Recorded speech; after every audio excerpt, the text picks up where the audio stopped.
ఈ 5 చోట్ల మీరు నోరు మూసుకొని ఉండకపోతే మీరు ఊహించనంత నష్టపోతారు. అందులో నెంబర్ 1, అందరూ కలిసి వాగే దగ్గర నోరు మూసుకొని కూర్చోండి. ఎందుకో మీకు అర్థమయ్యే ఉంటుంది. నోరు తెరుచుకొని ఉన్న చేపనే జాలరి వలేసి పట్టుకోగలడు. అందులో నెంబర్ 2, మీకు ద్రోహం చేశారన్న వాళ్ళ దగ్గర మీరు చాలా సైలెంట్గా ఉండండి.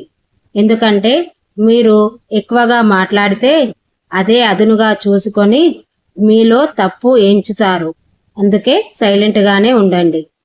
అలాగే నెంబర్ 3, అందరి ముంగట మీరు ఏడవకండి.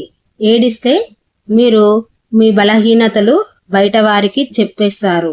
అందుకే అందరి ముంగట ఏడవకండి. అలాగే నెంబర్ 4, మీకు కోపం వచ్చినప్పుడు సైలెంట్గానే ఉండండి. ఎందుకంటే మీ కోపం వచ్చినప్పుడు మీ ముందు ఎవరున్నారో ఆలోచించకుండా ఇష్టమున్నట్టు మాట్లాడతారు. అందుకే సైలెంట్గానే ఉండండి. ఇక చివరిది నెంబర్ 5, మిమ్మల్ని ఎవరైతే ఇన్సల్ట్ చేస్తారో వారి దగ్గర సైలెంట్గానే ఉండండి.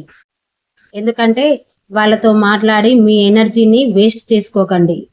వీళ్లకు నోటితో సమాధానం చెప్తే సరిపోదు, చేతలతోనే సమాధానం చెప్పాలి. నేను చెప్పినవి కరెక్ట్ అని అనిపిస్తే నాకు ఎస్ అని కామెంట్ చేయండి.